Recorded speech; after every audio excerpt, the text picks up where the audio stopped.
we are at part 5 of this series about my career, prompted by the book Re the Map, where I suddenly came to realize there were several experiences I've had through the Middle East, in Kuwait, Qatar, and then in London, which support some of the views put forward in this book.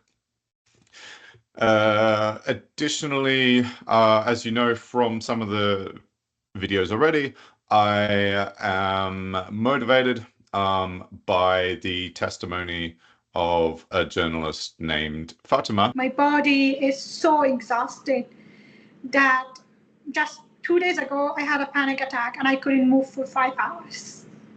This is what war does to people. Take your inner peace away, turn you to kind of a robot. I will also now run an excerpt from a speech that JD Vance gave at the Munich Security Conference,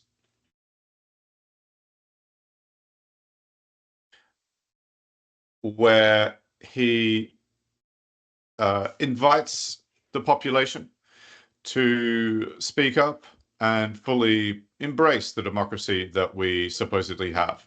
He also admonishes the leadership to accept the population speaking up, even if it involves challenging the leadership.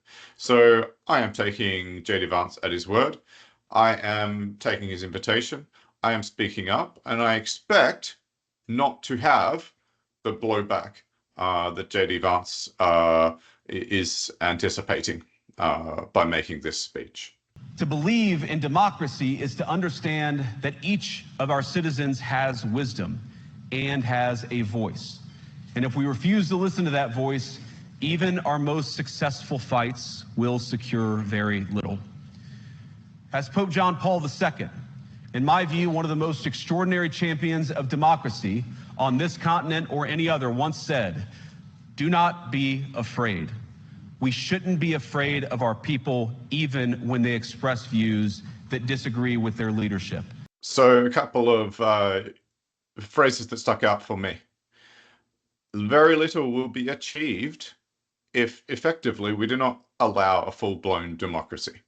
And I observed in the last episode that, in fact, very, very, very little was achieved by all parties concerned with regard to achieving safe operations at the labour hire contractor NBTC group in Kuwait.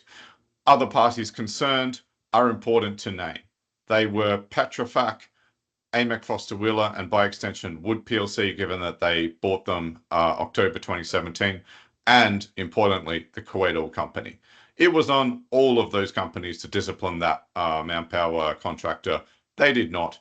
And 7 years after I blew the whistle and was dismissed for it by Aki Mahmood, Sonam Fleming, and Connor O'Neill, the now operations director for Worley in Kuwait, 7 years after I did that, and that man who blew the whistle was fired and sent back to India. 7 years after, there was a building fire shown here.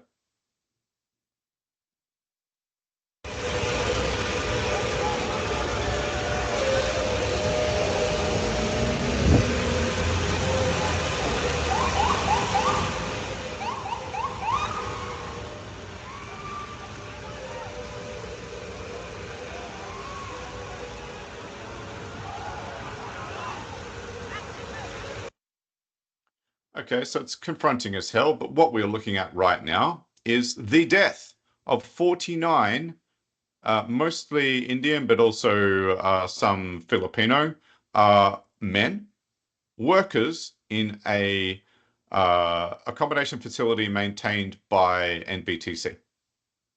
Right there, that video is of 49 men dying due to safety lapses of the sort of leaving the door to the roof locked, so that during a fire, that fire happening right there, those men could not escape to safety. So to reiterate, There was an Indian assistant electrician who blew the whistle and sent an email to NBTC managers, Petrofac, Amec Foster Wheeler, and KAC, saying things like that staff are routinely told not to speak up about safety, and the company will come down on them if they do it. That sentence alone in writing to everybody should have resulted in a massive investigation and broad changes to safety practices at NBTC. It did not occur. That guy was fired. His leaving the country was verified by Bibi Nasser from the Al-Sabah family through a contact she had with the Kuwait immigration department. His leaving the country was verified by her. She sent me a text message in WhatsApp saying it occurred on the 14th of June.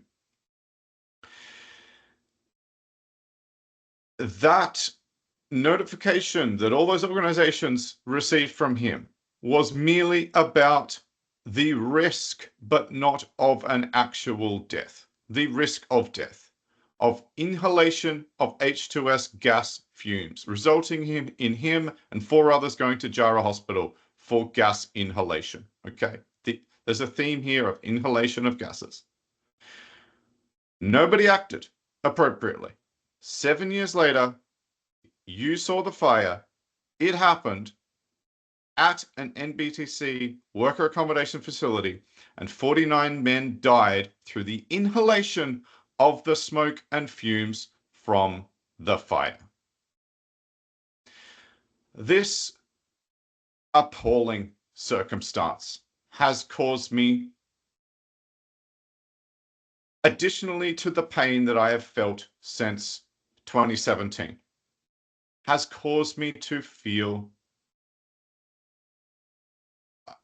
an indescribable degree of stress and dismay and shame for the past 2 weeks, because I didn't know about that fire until I began to reflect and just came across some news.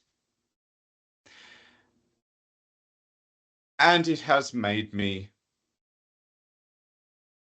wish to review in public all of the steps that I took and to fully describe to you how, despite taking those steps, I failed, and those who I notified, trusting that they would do something with their responsibility for managing that workforce and those projects, trusting that they would take steps, because that's what their job is about. All the way, indeed, up to the Global Compliance Officer, James B. Walker, in the London office for Amec Foster Wheeler. He was involved, and I put it to you, he didn't do enough. So I am making these statements in public so that those people understand that I and others take this very, very seriously, and we are unafraid to name you in public. For the consequences of your lack of action were the deaths, the unnecessary deaths of 49 men. So I'm doing what is necessary on my part to fully describe the steps I took to blow the whistle and cause someone to do something. And I'm describing in public my failure here so that we can then consider what is necessary to succeed in future.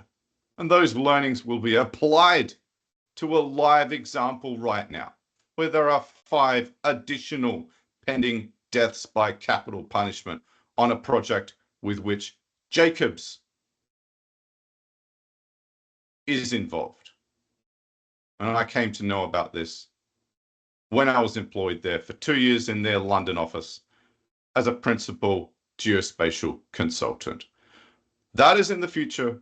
That is another episode. This episode is about describing exactly the steps I took,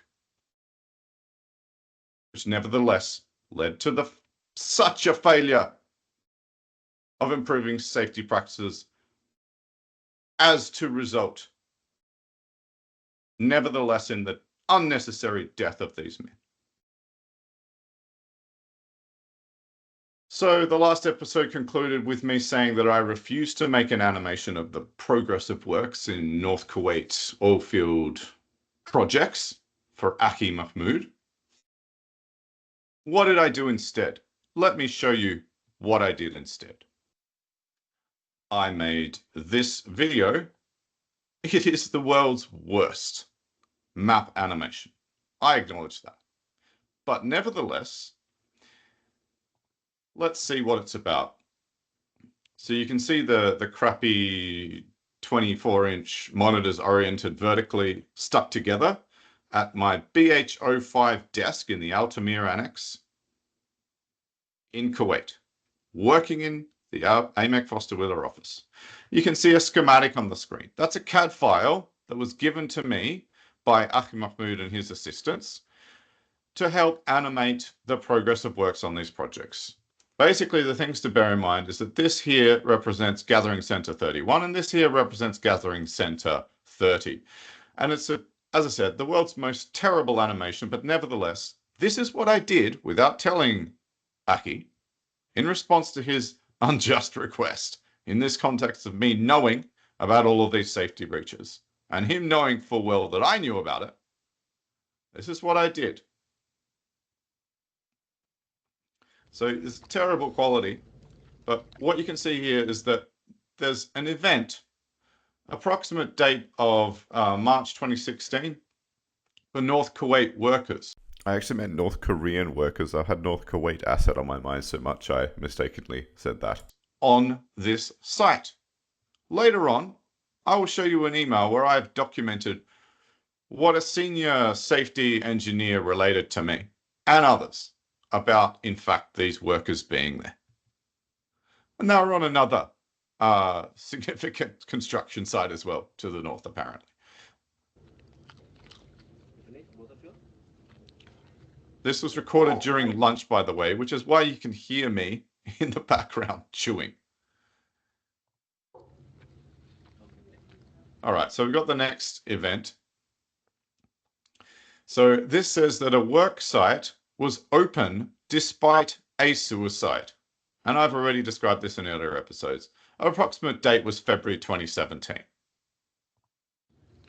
And then we got the next one. Back at GC31, there was a road fatality, which was falsely recorded as not being work-related. No lost time incident was recorded. I already related that to you.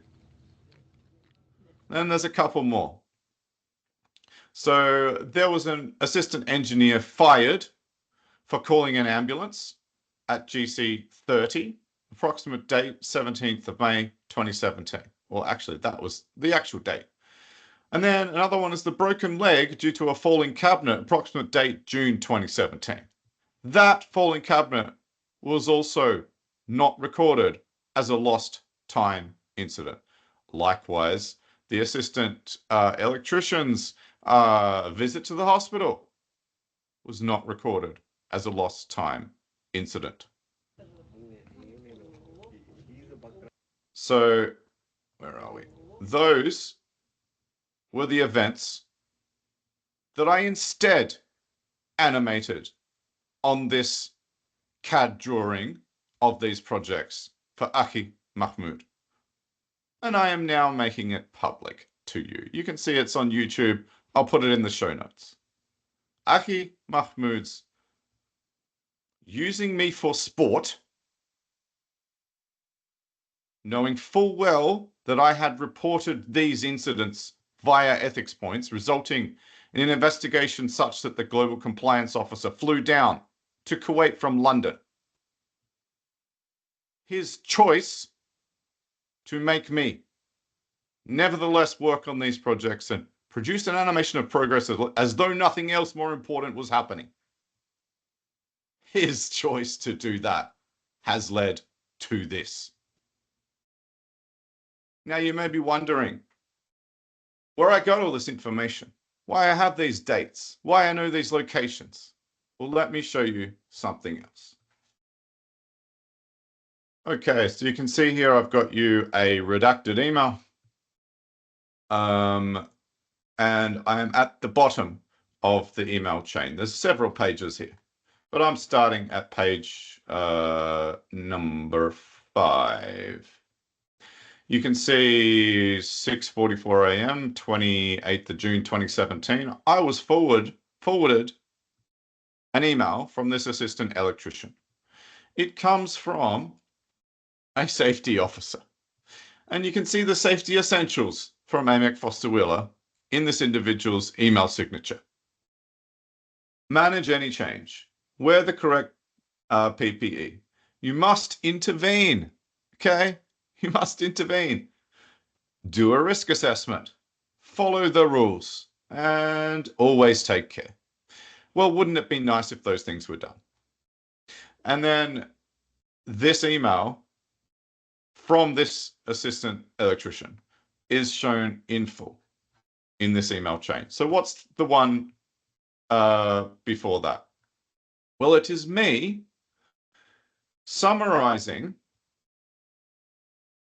a series of safety incidents. And that email was sent to a senior safety engineer who came to me during Eid, the holiday after Ramadan, when nobody is in the office, except, as it happened, me and this senior safety engineer. And what I have done at 3:18 p.m., June 28th, 2017, is send him a summary of what he came to tell me for 2 hours at my desk.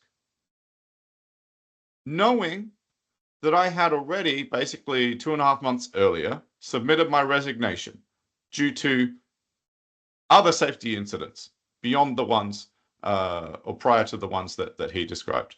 So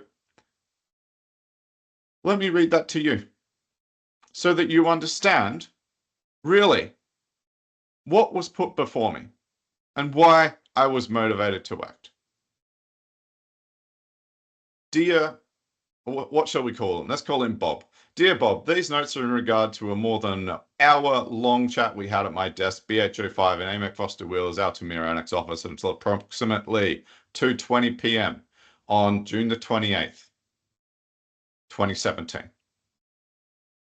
Once again, I very much appreciate you taking the time to come to my desk and share your thoughts about the bottom email from the assistant electrician and my subsequent discussion of the matter with and this is another safety engineer, as detailed in the previous email shown below.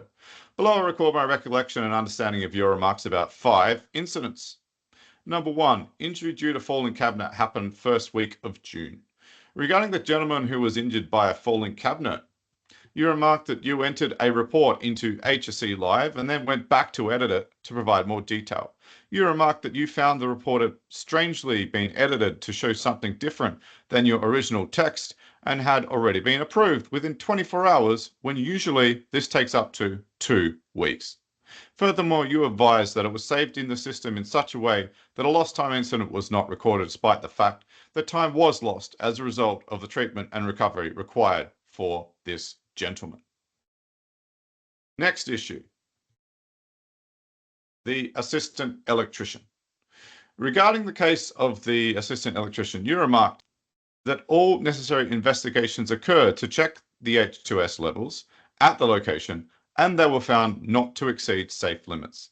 You advised that because they could smell it, it must have been a concentration less than 50,000, and because their alarms did not go off, it must have been less than 10,000. Furthermore, you advised that some did go to hospital, as the assistant electrician suggests in the bottom email. In your remarks about his behavior of moving to the designated safe zone away from the smell of H2S and then being taken to hospital for treatment, it was not apparent that he had done anything to warrant his dismissal by the subcontractor NPTC, and you remarked that his only option appeared to be to challenge it in court.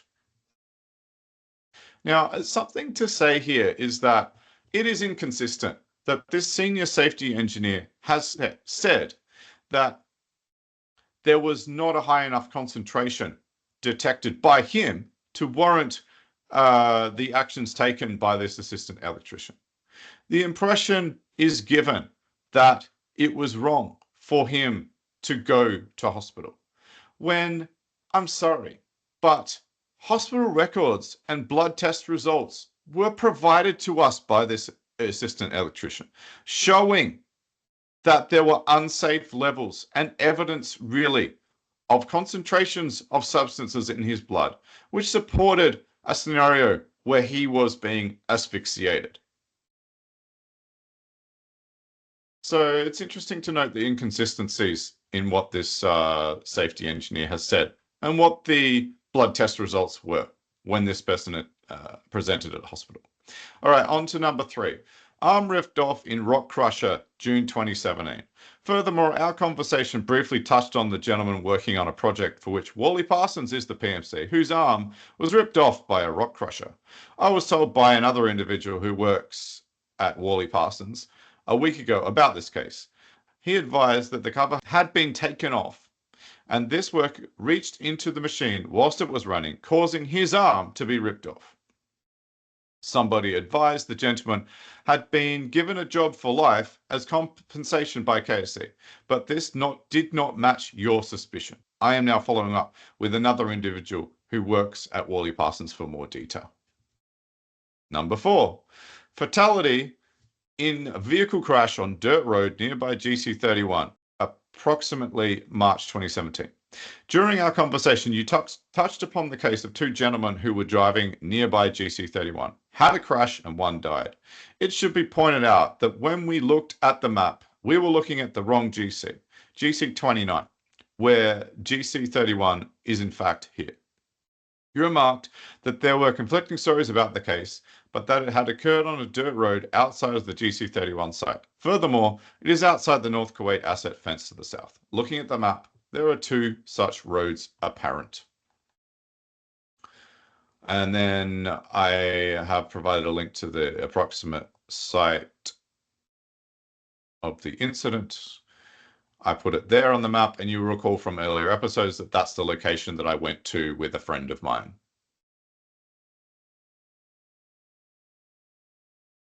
Okay, and as I also related to you, and as he said there, is 1.5 kilometers from the GC31 gate. They were reportedly driving to pick someone up from this gate. And as said as well in an earlier episode where I related to you this location of this strange patch on the ground, because that's the latest imagery. In earlier imagery, it is you can see the gates, the fence, and this strange desert crop circle, basically. Okay, so continuing on, you remarked that one of the stories was that the gentleman was sent by an engineer from the contractor using the car to retrieve someone from the main road or oil field gate. The second story was that they were out for a joyride. Regardless, one was a T-boy and the other a labourer. Neither were engineers and the vehicle was assigned to neither of them. Furthermore, you were informed that the speed, location and other logging data from the vehicle was not made available to you when it was requested. You remarked that the accident occurred during work hours on a track used by workers to get to the GC31 site. Therefore, it is surprising the case was not reported as an LTI by the client. Moving on to number 5. Suicide at GC30, approximately February 2017. You confirmed the remarks of 2 other staff members I have spoken to in the past week, and I mentioned their names there, that the body of an individual who hanged himself at GC30 was still hanging from a pipe rack, whilst others worked within 150 meters of it. Somebody said 100 meters, and another individual relaying the remarks of Ali, a QA/QC engineer at Larsen & Toubro, did not give a distance estimate. You advised that indeed the work site was not entirely shut down despite the fact that a man had killed himself at site. I hope this is a faithful reflection of your remarks. Feel free to correct me. Throughout our conversation, I was convinced of your integrity and strong response to the attempts of the client to record safety incidents in a manner different to your preferences. An example of that is your statement that you have instructed your HSE workers to keep original copies of their safety reports now that it has become apparent that the client modifies them in some cases. So you can imagine the concerns that I had that this senior safety engineer, who was supposed to have significant power to cause change and uphold standards at site, saw as a credible option before him. Me, as someone who had resigned due to concerns about other safety incidents, that he needed to come and spend 2 hours detailing these circumstances to me. It made it look to me like this company overall situation was totally out of control. And then there is another email. It's the next day, 4:43 p.m., June 29th, 2017. That is because this senior safety engineer came to me again the next day for another about 2 hours of follow-up conversation. And I sent him another email updating the previous one with extra detail that he gave me. So I'll read a bit of that. Dear Bob, this is to record that further conversation occurred between us this morning at my desk, BH05 Amec Foster Wheeler Office Altamira Annex, during which I gathered from you information about dates and locations from the below 6 cases. So the number 1 injury due to falling cabinet, the date was the first week of June 2017, and the location at that time was still to be determined. The H2S gas poisoning, the date was 22nd of May 2017, GC30. Someone's arm being ripped off in a rock crusher was said to be June 2017, and the location of that was still unknown. The vehicle crash at GC31, I mean, as I already sort of related to you, the location is 1.5 kilometers northwest of GC31 on a dirt road, and it was approximately March 2017.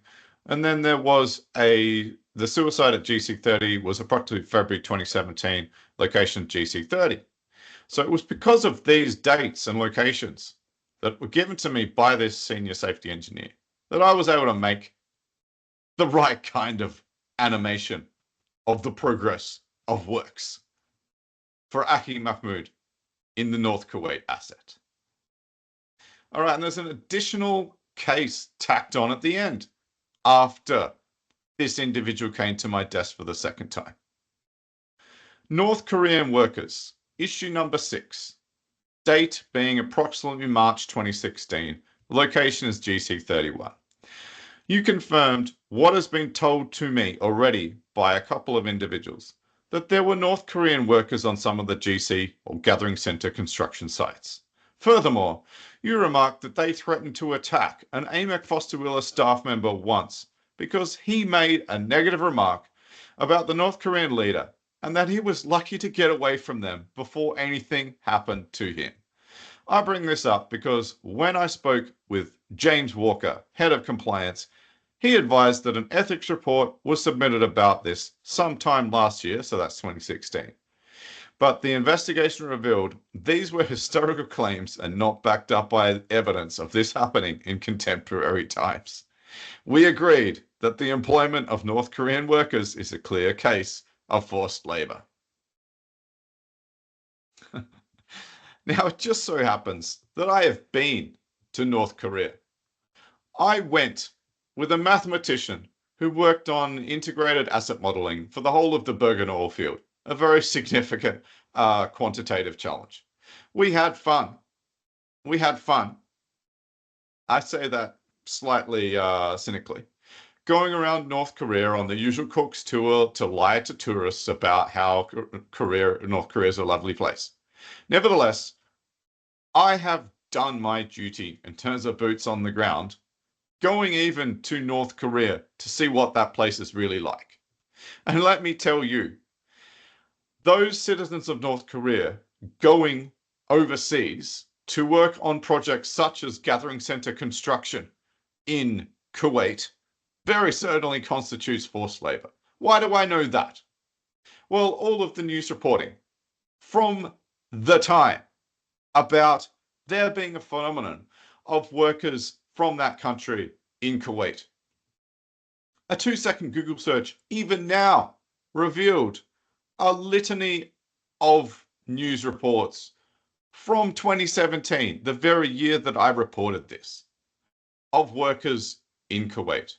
Additionally, what I can tell you, right, when we were planning this trip to North Korea, we looked on the Koryo Air website, the trip planner, the shoddy little trip planner that North Korean Koryo Air website had, which strangely showed as an option the destination of Kuwait on that North Korean airline from North Korea. I remember joking with a friend of mine at the time, well, we should just, book a flight on Koryo Air. We can go straight from Kuwait.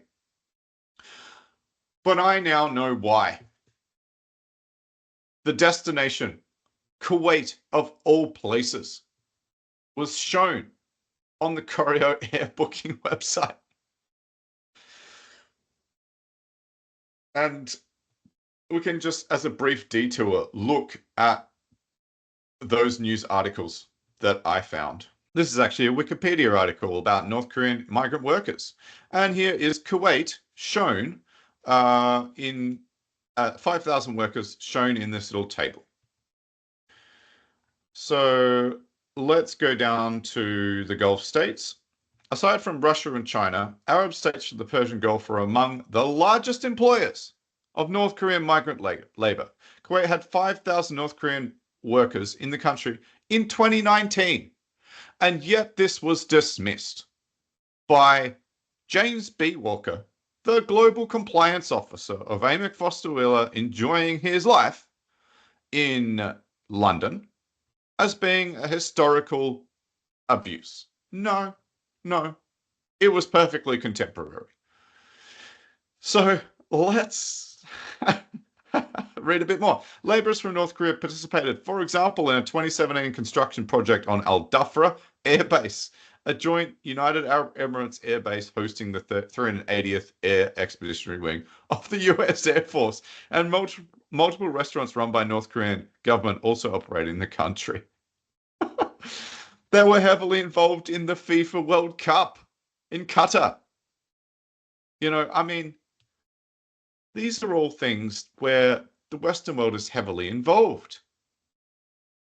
Enjoying the World Cup built by forced labor from North Korea. And I am reminded of a passage from this book, Free the Map, by Henk van Houten, this Dutch bordering academic. I'm reminded of this passage in this circumstance. Put differently, a global aristocracy determined by birth is mirrored by a global underclass whom they lock in from afar while exploiting their labor and resources. What more of a definition do you need of that than the Western world enjoying the FIFA World Cup put on by the Qataris, having in part stadiums built by North Korean slave labor? In practice, this implies that the majority of the world's population is territorially trapped in state cages, paper prisons, for example, North Korea, sentenced by an iniquitous lottery of birth. Paradoxically, the privileged nations of this neo-feudal system, this global apartheid, promote a dominant ideology of liberalism that praises the universal human rights on which the same international system is supposed to be built. And woe betide those like me who go to these places outside the liberal world, expecting to apply the standards that I've been brought up with for all those concerned. The consequences were, for example, that I was dismissed for doing so when I refused to make that animation of the progress of works for Aki Mahmoud.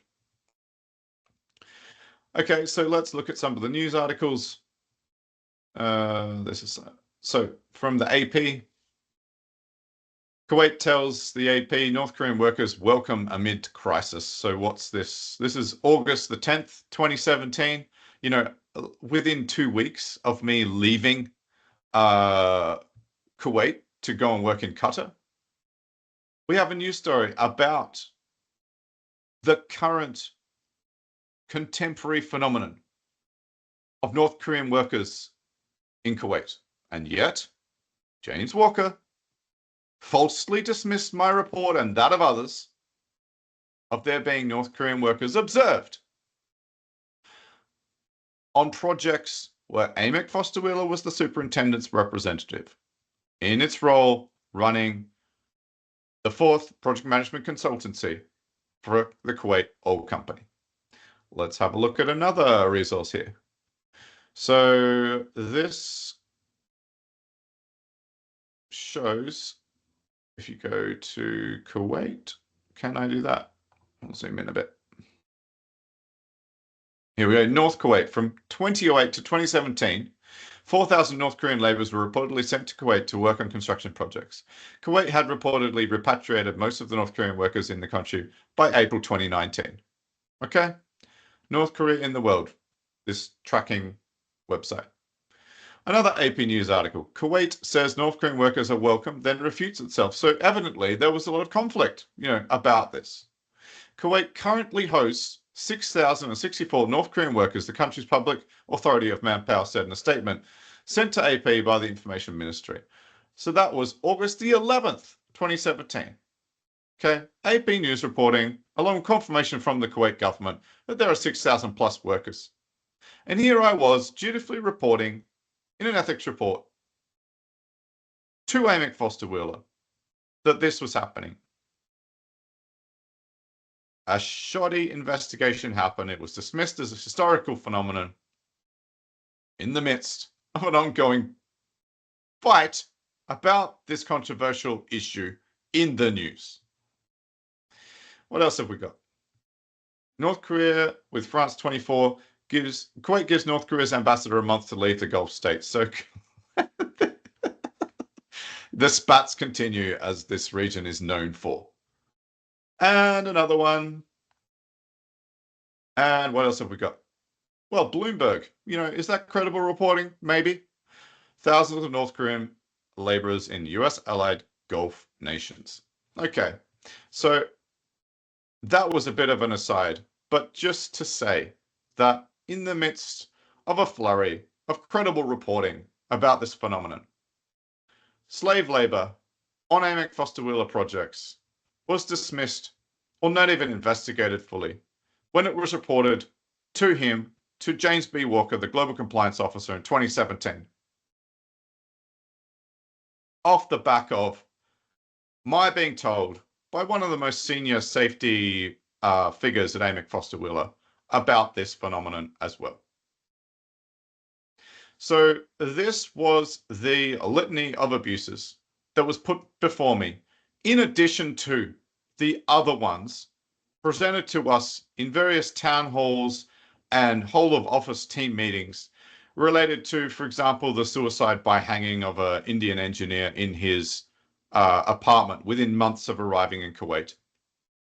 Also, the suicide by hanging on a pipe rack, at GC 31 by another Indian on what I've come to realize would have actually been a Friday, because they worked a 6-day week. So it was a Saturday morning that they would have discovered the hanging body. And that being put to us in a town hall meeting by Connor O'Neill as not being a safety, a lost time, not recorded as a lost time incident. Furthermore, in another whole of office team meeting, Connor O'Neill confessing to us effectively that he had caved to the Kuwait Oil Company's practice of declaring without justification incidents as not being incurring lost time. Another example, I'm being a bit incoherent here. The final example put to us by Connor O'Neill, the man who died in a road fatality related to GC31. Those three incidents were the ones that prompted my resignation in May 2017. And then, as I have shown you, I had basically upwards of 4 hours of conversation with this senior safety engineer, resulting in those emails using Amec Foster Wheeler's email system sent to him. And then he is coming back to me, as I recorded in the second email the next day, for more, to give me more detail, which I then updated in another email to him, which resulted in me making the kind of animation of the progress of works that Achim Mahmoud really needed to see, and the public needed to see.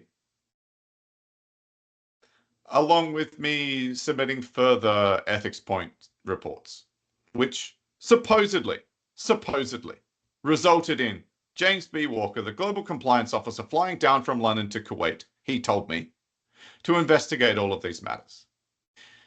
He said to me on the phone that he would meet up with me when he came down. As you're probably expecting, that did not occur. He did not have the courage to meet with me. That is a pity. Because if he had had the courage, I would have taken him on a tour around Kuwait. I would have shown him the NBT's work camp number 1, which I arrived at 6:30 p.m. one evening after an investigation of the context of the road fatality at GC31.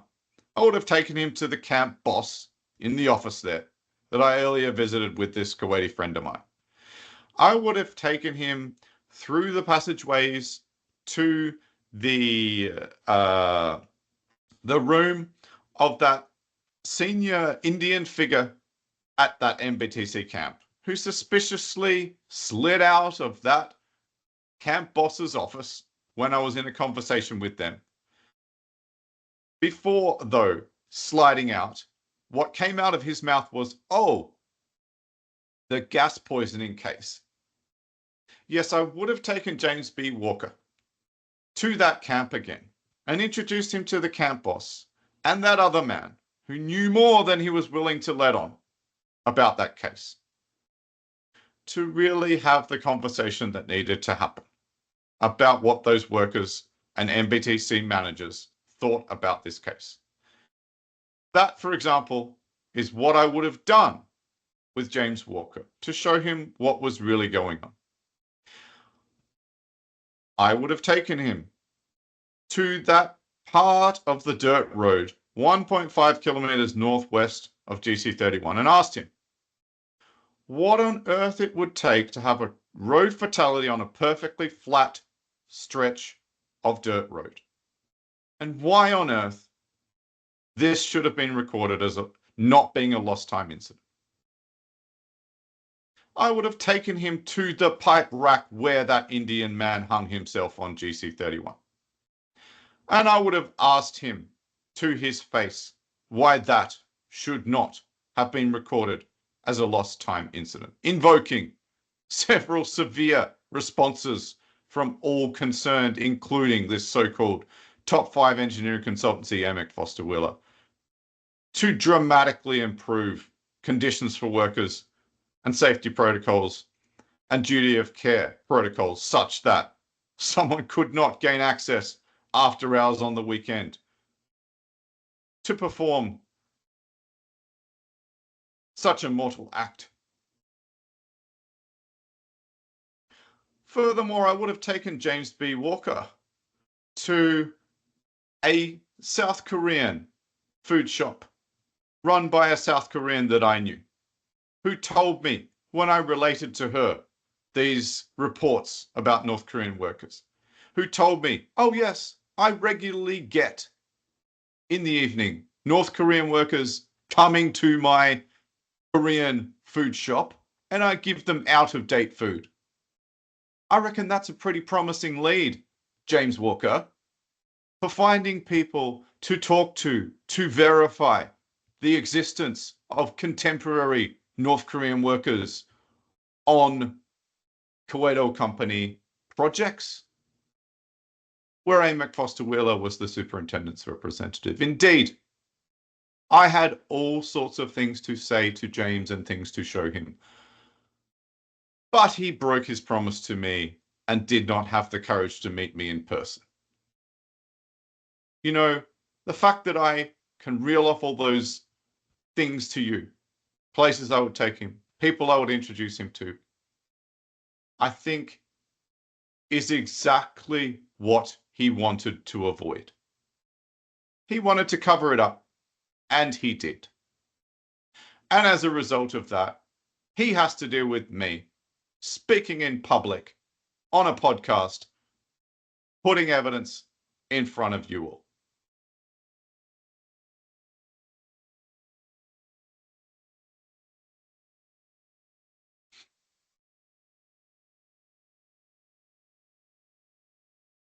Speaking of evidence, my goodness. At the beginning of this series, I talked to you about dehumanization. Perhaps what we can do, the diagram from Nick Haslam's research about dehumanization. We can start there. This is from the publication Dehumanization and Integrative Review. And let's make that a nice big diagram for you. So we've got two continua of dehumanization, from animalistic dehumanization to human uniqueness, and from mechanistic dehumanization to human nature. Now, you will recall I mentioned childlikeness as being one of the ways in which animalistic dehumanization occurs, taking someone away from being uniquely human to dehumanized like an animal. One way to do that is to think of others as being childlike. What did I observe throughout my time? Let me find an email that I sent.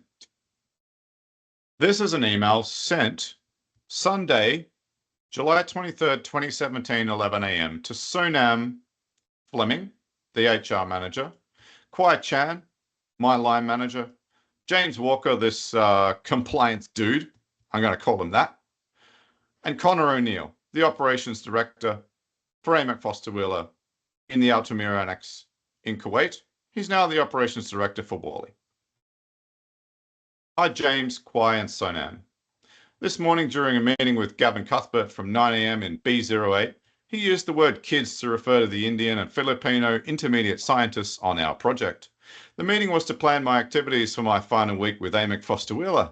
We were discussing what the purpose of the two files, starting with, and I've given a file name, was in this folder, and I've given a directory path.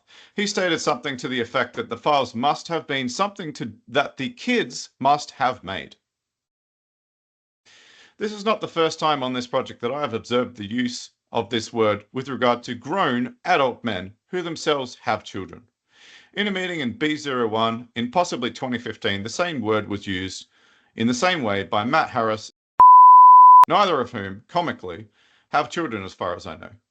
It is also important that Gavin, Matt, and occupy, in the case of the latter, occupied leadership positions on my project EF 1784. It does not sit well with me with regard to maintaining an inclusive workplace at all times. I note that use of this word has not occurred in this way when staff members who are the target of it are present. It is concerning to me because it reflects an assumption that the whites are superior to others and does not grant the targets full humanity, given the observation that the 5 Indians and 1 Filipino they refer to are adults and, in the case of all but one of them, parents themselves. I invite you to hold a seminar for staff about how to communicate in an inclusive fashion and how staff could communicate when Indians are not present, including an example leaders are supposed to give, such that the right attitude is modelled and then reinforced.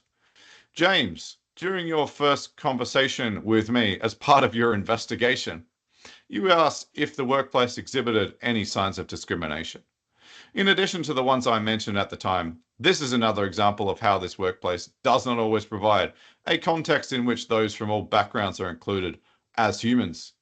Once humanity is not constant throughout the workplace, treatment differences can follow, possibly of the sort identified in my ethics reports.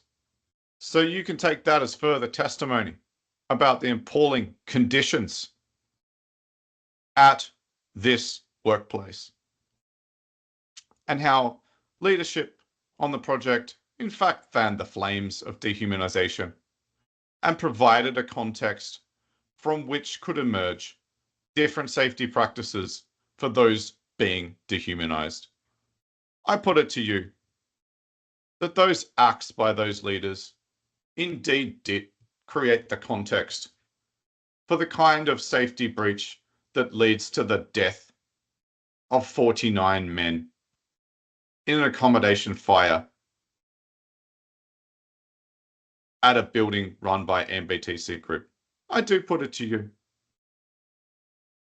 that context of dehumanization ultimately led to that fire. There is more. So what do we have here? On the left is a screenshot from Skype for Business. Maybe that brings back some nostalgia for some of you. From the 2nd of April, 2017 at 8:32 in the morning. It's with an HR administrator. Okay, not the HR manager, but an administrator under this individual. You can see, as I scroll down, it's an exchange about staff IDs. You can see that I've shown mine, KD1083W. And over here on the right, there's a pay slip from later on. Sorry, it's from earlier, excuse me, where my staff ID starts with RE. I'm not sure why, but nevertheless, 1083W is consistent between them. And I asked if those staff IDs were generated by the Kuwait oil company, the client, or by Amec Foster Wheeler, a British headquartered company subject to the Modern Slavery Act of 2015.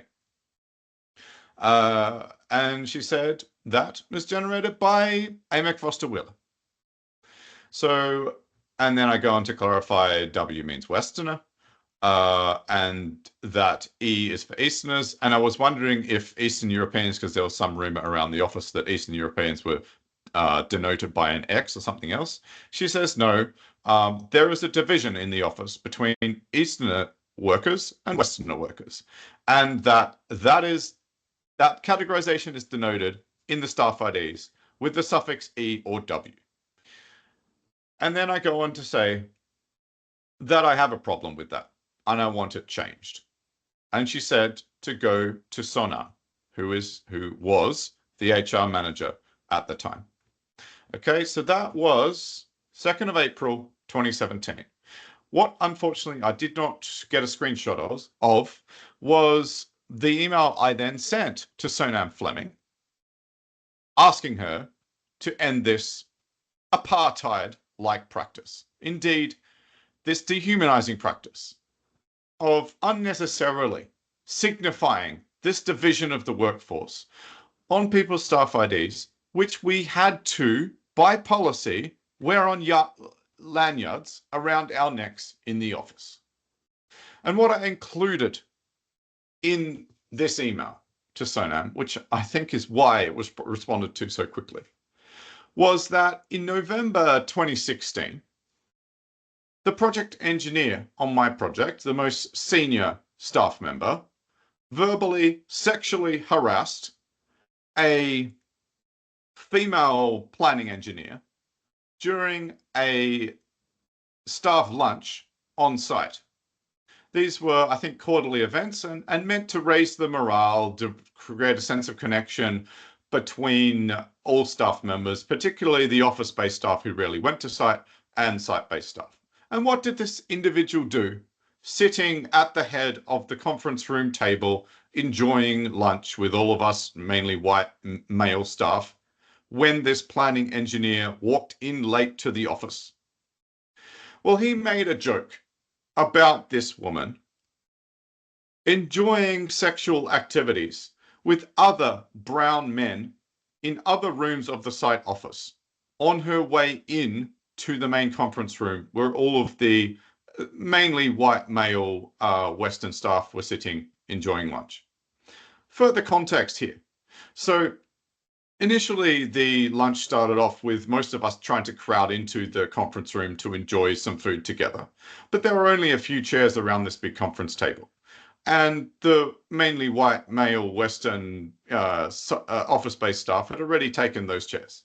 So yes, the tens of other Indian and Filipino, Bangladeshi, etc. workers did come and grab some lunch, but then fairly promptly, for a lack of chairs and also honestly visible discomfort being around the Western male staff, went into other offices in the site cabin. And it was those men, those Eastern so-called men that this woman had some light-hearted, humorous conversation with on the way in, which we overheard in the main conference room, and which this project engineer deliberately mischaracterized as sexual activity for some stupid reason. The thought, even it's incomprehensible why even he would desire to make such a joke, let alone in front of all of us. And so I related this episode to Sonam Fleming, and you can see there Monday, April 17th, 15 days after I initially reached out to her, one of her underlings, that she decided to end this practice of signifying where people came from or their Easterner versus Westerner status in their staff IDs. She acknowledged that from a diversity and inclusion perspective, this was woeful.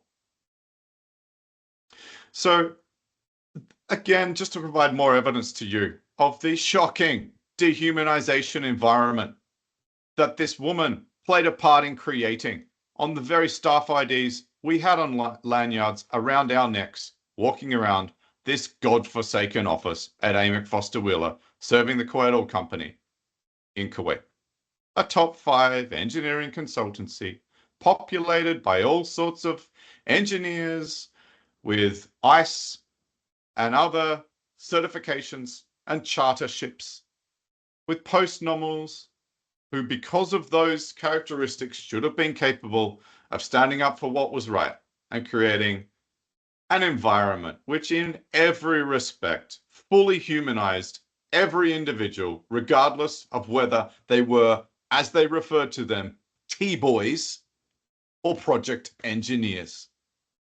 By the way, what I also came to understand is that one of those T-boys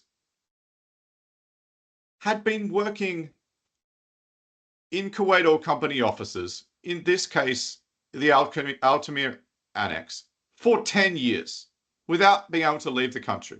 Because he told me that DR Contracting Company, the manpower company that provided these so-called T-boys, had confiscated his passport. And he had not been able to leave the country for 10 years. And he had been serving all of us rich, powerful, white Westerners, serving us, not me, by the way, serving many of them tea to their liking, to their specifications, promptly provided on their desk in the morning. Can you believe? Can you believe coming from the West with, you know, the sort of values that are described in this book and thinking, oh yes, I will avail myself of this service, of this victimized Indian man making tea for me and having it promptly put on my desk at 7 a.m. in the morning, thank you very much, and complaining if it's not there. Additionally, a G4S security staff member, again at the front desk, greeting us all in the morning, disclosed to me in the final month, whilst I was upping the pace with all of my investigations in this office, disclosed to me that he also had had his passport confiscated. I then went and asked his other G4S colleagues, also Indians, quietly. I asked them, have your passports been confiscated? They said yes too. So what was the context presented to James B. Walker, this global compliance officer, when he supposedly flew down from London to Kuwait? What was another aspect of this context that I could have presented to him if he had had the courage to meet me like he said he would? Well, I would have simply taken him to the very person that greeted him and all others on their way into the office every morning. And I would have said, that man right there has had his passport confiscated. And he works for a British company, publicly traded, G4S, and is in therefore the supply chain of Amec Foster Wheeler, which the Modern Slavery Act of 2015 says must be changed to remove all forced labor and other forms of modern slavery. Yet because James B. Walker didn't have the courage to meet with me,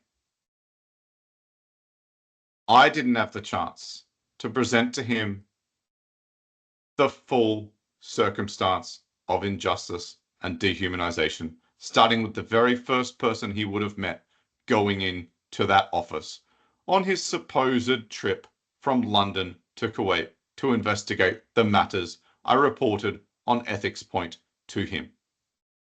And where does James B. Walker sit today?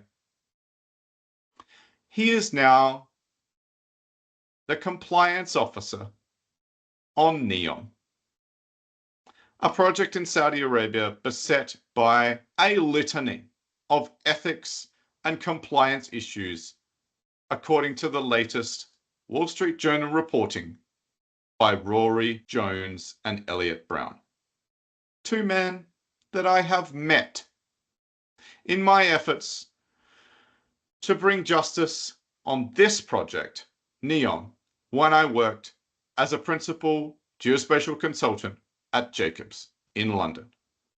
Yes, the story gets more interesting. And that will be the next episode, because I've got another nursery rhyme.